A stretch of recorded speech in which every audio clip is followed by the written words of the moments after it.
Welcome back, guys. A little bit of a longer video this time. We're gonna go through everything you need to know to install your bow sight, adjust the axis and sight in. This is gonna be done with an HHA, so we're gonna explain the sight in HHA procedure step by step, and then I'm gonna explain you how to sight in any kind of bow sight with a general procedure that is gonna work all the time on any bow sight.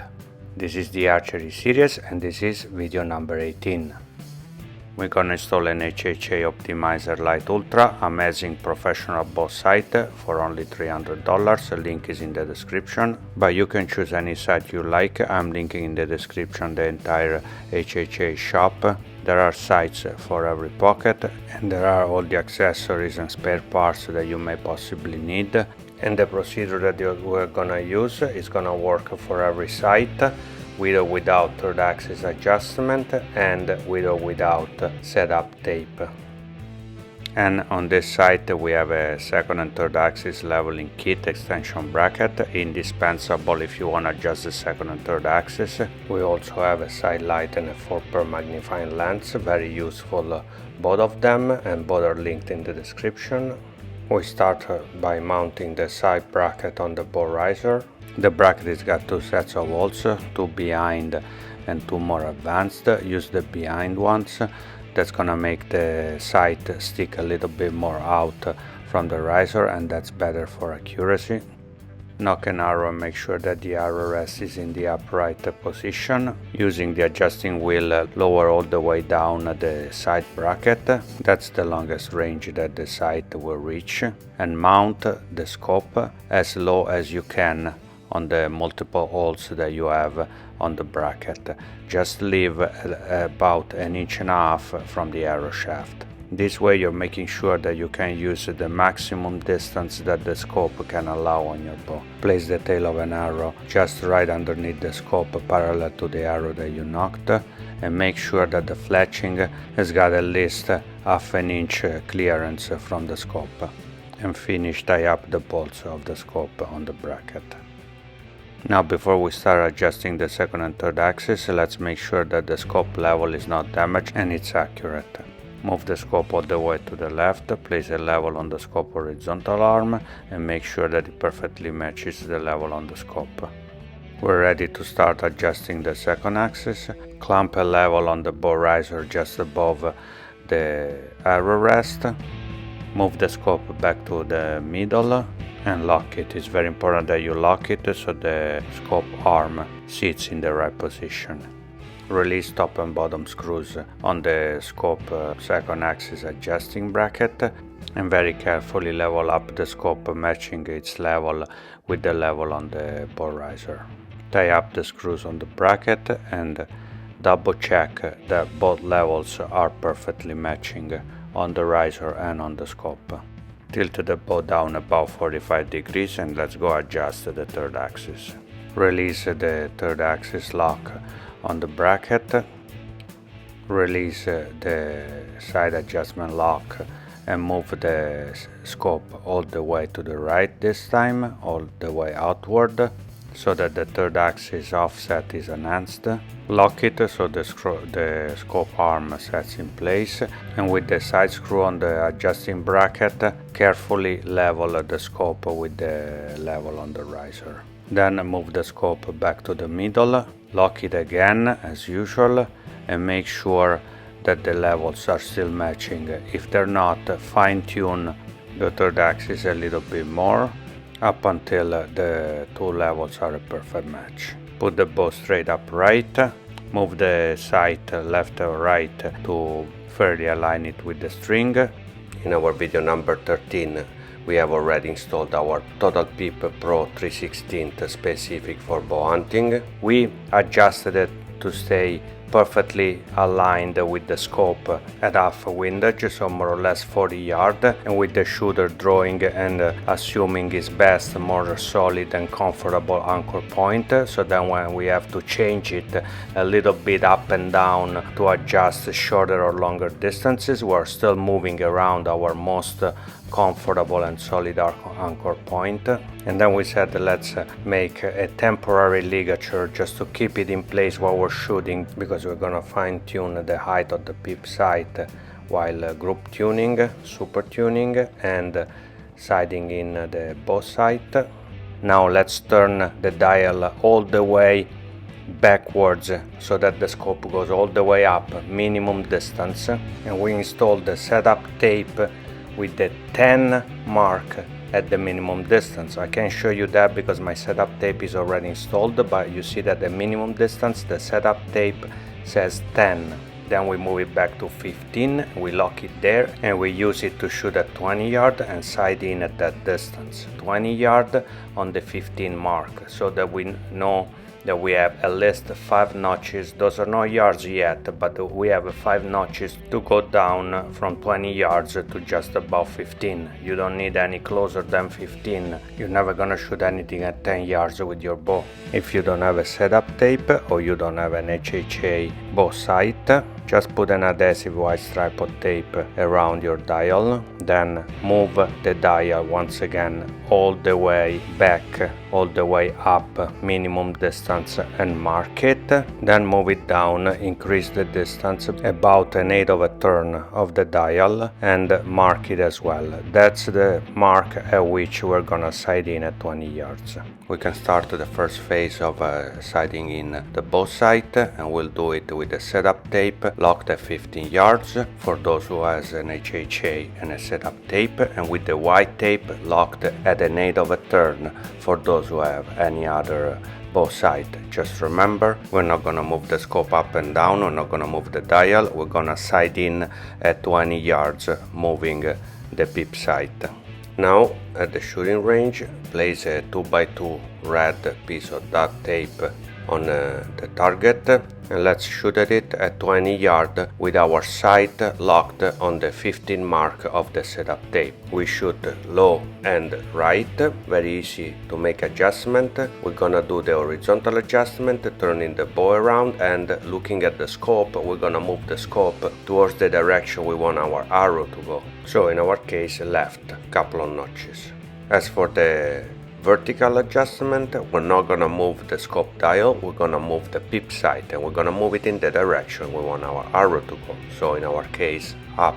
We went up and left, but not enough, so let's repeat the procedure. Looking at the scope from the front, another couple of notches left, and let's move up the Peep sight a little bit more.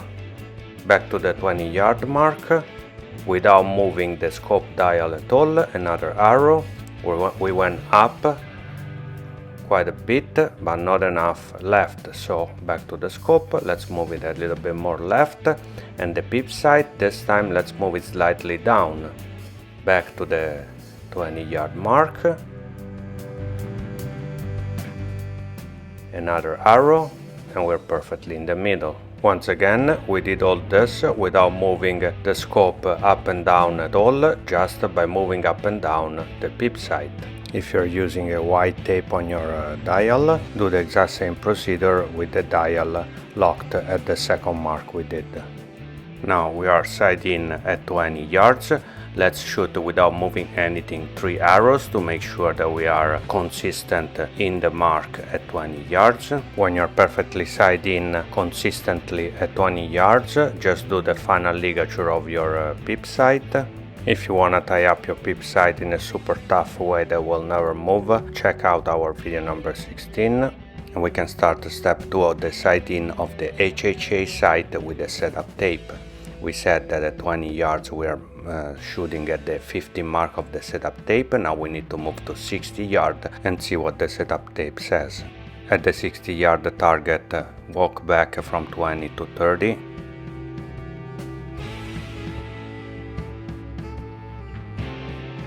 Increase the distance on the setup tape by 4-6 marks and shoot 1 arrow. We're not dialing in the sight at this moment, we're just walking back, shooting, adjusting the sight little by little, just to avoid missing the target if we go straight at 60 yards. Walk at 40, increase another 6-8 marks on the setup tape, shoot an arrow just to make sure you're hitting the target. Same at 50 yards. Notice that the further away you go from the target, the more you gotta increase the distance. At 50 yards, increase 8 to 10 marks on the setup tape. Shoot an arrow just to make sure that you're hitting the target again, and then walk at 60 and increase the setup tape, this time about 10-12 marks on the setup tape. We ended up at about 47-48 on the setup tape, and we shoot an arrow and we see where we are at.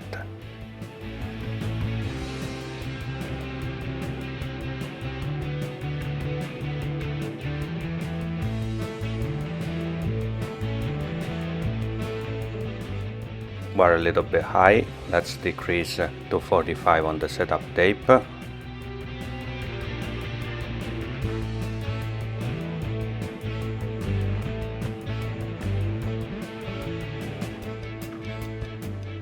Let's shoot another arrow. We are a little bit low, so let's increase the setup tape just by 1 notch to 46.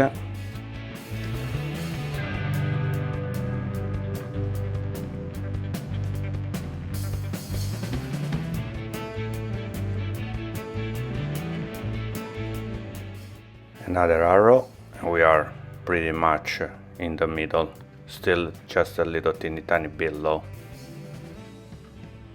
Let's try to rise up a notch, 47 on the setup tape.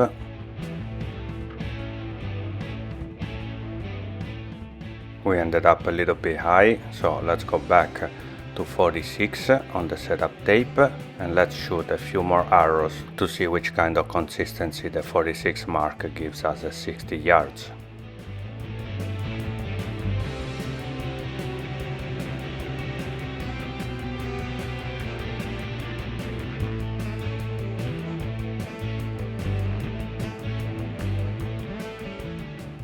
Decent grouping, we leave it at 46 on the setup tape. Now, quick recap, we said we sight in at 20 yards and the setup tape was on the 15 mark. Then we sight in at 60 yards and the setup tape is on the 46 mark. We subtract 15 from 46, we get 31.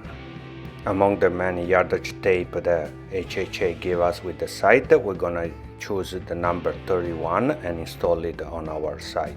If you don't have a 60-yard target, use the same procedure, sight in at 40 yards, whatever number you get on the setup tape at 40 yards. In our case 29, do the same, subtract 15 from 29 and you get 14. In this case you need to use the HHA conversion table that at 14 tells you that you have to use the yardage tape number 31.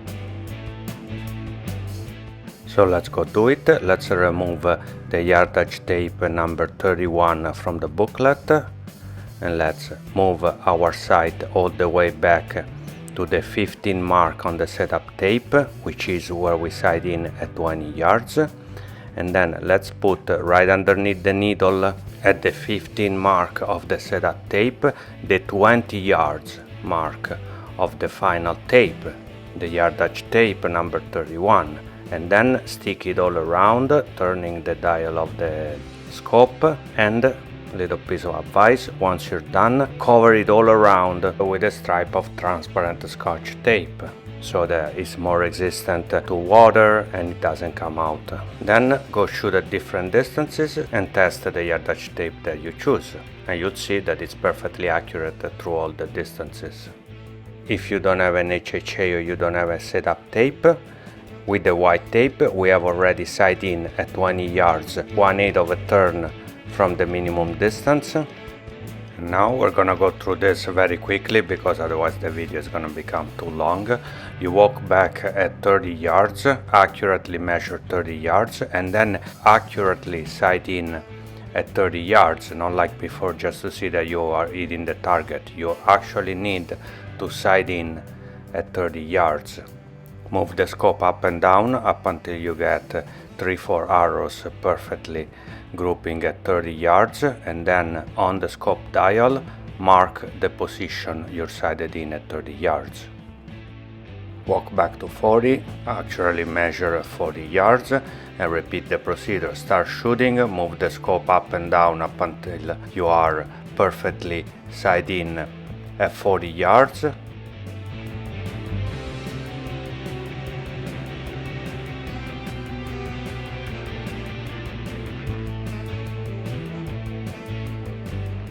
When you're perfect at 40 yards, mark the position on the white tape on the dial. Walk back to 50 yards, shoot as many arrows as you need to be perfectly sight in at 50 yards.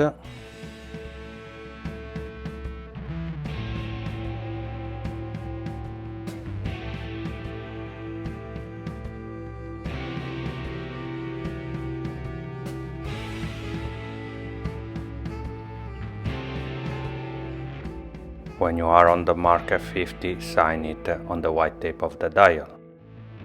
Repeat the procedure at 60, walk back and shoot as many arrows as you need to sight in at 60.